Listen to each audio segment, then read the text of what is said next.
there. Do you have a little one who does a lot of whining? Well, today I'm going to be sharing some of my favorite strategies to kick whining to the curb. So let's get to it. So why does whining happen? Well, obviously, a lot of times people think it's because kids are looking for attention. And sometimes they are. But a lot of times with young kids, it's because they're having some feelings inside and they're just not able to figure out what to do with them or how to articulate what's going on. And so some kids will resort to whining as a way to get their needs met or to get connection. Whining is very, very common, particularly among preschoolers. We have to keep in mind that while they may have these expanding and growing vocabularies, they, along with toddlers, are still primarily working out of the basement brain or the emotional part of the brain. So they may get stuck sometimes, and that's what leads to whining frequently from the preschool set. So most kids outgrow whining by about the age of 5 or 6, depending on how consistent you are as a parent with your strategies and interventions to kick it to the curb. Having said that, let's get to some strategies. The first strategy won't be a new one to you as a parent: redirection. It's always the go-to at first when we're dealing with anything from our kids. Sometimes it's all it takes. So always start with redirection. See if you can't get them to focus on something else. Hey, why don't we go over here and do some Play-Doh? And see if that takes them off whatever topic it is that they're whining about.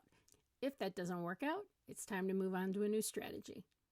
The next strategy is to give more energy to what you want and less energy to what you don't. Now, this is really a proactive strategy, something that you want to be practicing outside of the times that your child is doing the negative behavior of the whining. So what I mean by this strategy is to really, literally catch them when they're being good, catch them when they're doing what you want, catch them early on and give them the praise and the feedback before they resort to the whining. We oftentimes as parents know what their triggers are going to be for our kids, and if we can get some of the positive in there before it actually happens, we might be able to avoid the whining completely. So an example would be if you have a little one who tends to get really whiny during meals or waiting for their food. Maybe when you first put them in that chair, have them sit at the table, and you say, "Oh, I love how calmly and patiently you are waiting for Mama to make your lunch. I really, really appreciate that. It means a lot to me, and it makes me very, very happy. You're just the greatest." So filling their bucket early on, catch them when they're being good, and try to do that intermittently all throughout the day. I love how focused you're staying while you're playing with your puzzles. Look at you. Way to go. So catch them when they're being good. Put more energy into what you want and less energy into what you don't want. So we want to give little energy to the actual whining. We want them to realize you're going to get more by doing these other behaviors, the positive behaviors, than you're going to get from this negative behavior of the whining. The next strategy is being selectively stupid, or I don't understand. So when your little one comes up to you and starts doing the whining, I can't, la, la, la, you say, "Oh, I don't understand. I for some reason, I can't understand what it is that you're saying to me." And they're like, "Blah, blah, blah, blah, blah." Yeah, I can't understand your words. Now, I'm not going to say to a little one, use your big girl voice or use your big boy voice, because thems is fighting words to young children. Instead, I would use an enforceable statement. I'd be more than happy to listen to you and to try to help you when you can talk in a voice that I can understand. And if they continue, then you're just going to have to say, "I'm going to have to walk away for a bit. Come see me when you're ready to talk to me in a voice that I can understand," and disengage. I know we don't want to be harsh, right? And we want to be able to acknowledge our children's feelings, but we also have to have good boundaries and let them know, "I can't interact with you if you continue this behavior." So you're leaving it with them to have the choice. They have to either modify their behavior in that moment and get the connection with you, or they don't, and the connection with you is lost. So try using the selectively stupid, I can't understand you strategy and see how that works for you. The next strategy is pretend like it's hassling your eardrums, which it probably is. Sometimes kids don't even realize that they're whining. It's starting to just become this kind of habit that they're forming. So I like to use a visual cue of just kind of going, ooh, gosh, that voice, it's hurting my ears. I'm going to have to walk away if that goes on. I can't, it's hassling my ears. So sometimes when we do that with that visual cue, kids will be like, I'm sorry, Mommy. I just wanted to know. Oh, there. Okay, that's delightful to my ears.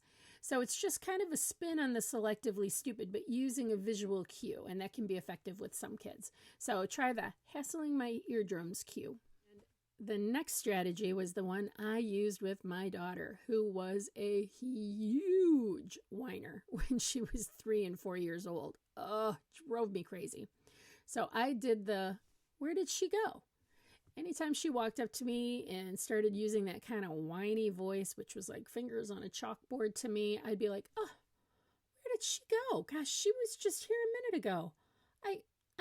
I can hear something, because a lot of times she'd be like, I'd be like, I can hear something, but I can't see her. Where did she go? And then finally she would say in exasperation, Mom, I'm right here. And I'd be like, oh, there you are. Oh my goodness. I couldn't see you. I could hear some kind of screeching noise, but I couldn't see you. I'm so glad you're here. Now, what was it that you wanted to tell me?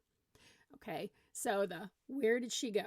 Worked like a charm, got rid of that whining. Didn't take very many interactions of that for her to realize that the whining just was not working out for me. So just a couple of other suggestions and tips when looking at implementing strategies, whether that's for whining or for some other behavior, is you want to be calm, cool, and collected when you're doing your intervention or your strategy with your child. I know that sometimes whining can be a trigger. I know it was one that was hard for me. It was just like I said, fingernails on a chalkboard. But sometimes I find it helpful to look at the behavior through a different lens. So after a while, and when my responses were not getting us any further away from the whining, I started looking at the behavior as more of a need or a learning opportunity. Like, what can I do to help her learn that this is not effective? Rather than, I just need her to stop this. It was like, how can I teach her that this is not something that's going to serve her well with her friends or with peers or with employers or partners later on in life? So sometimes looking at things through a different lens allows us then to not be so triggered by that behavior, then making it easier for us to find suitable interventions and have better outcomes. Another tip, don't give in to the whining. If your child is whining because they want a banana and they get that banana, they have just learned whining helps me to get things. So try the other strategies. I'd rather see you disengage than to give in and to reward them with the desired object or whatever it is that they're wanting in that moment. So let's not reinforce that behavior by rewarding them with something and helping them to realize that it is actually working. We don't want it to work. Another tip is to offer choices all throughout the day. Now, I know you're like, Jill, you say choices all the time. I do. I say choices all the time because choices are an amazing way to help our kids have control and feel better about themselves and build self-confidence. Kids who get choices all throughout the day are less likely to have tantrums and are less likely to engage in power struggles with us, right? Which sometimes whining can be a little bit of a power struggle with us. They're going to keep doing this behavior to try to get something in some cases. So give them choices throughout the day as a proactive strategy to hopefully avoid whining at all. And finally, be a good language model yourself. If you tend to whine, monkey see, monkey do. So make sure that you're using calm, assertive statements in front of your child and that they're not learning the whining from you or maybe from somebody else. Well, that is it. Those are some strategies that you can use to try to kick whining to the curb. If you found them helpful, make sure you give the like button a boop and subscribe to my channel so you don't miss out on any of my future videos where I share parenting tips, strategies, and developmental nuggets on early childhood topics. And if you know somebody who you think might find this information helpful, please share. All right, that's it, you guys. Until next time.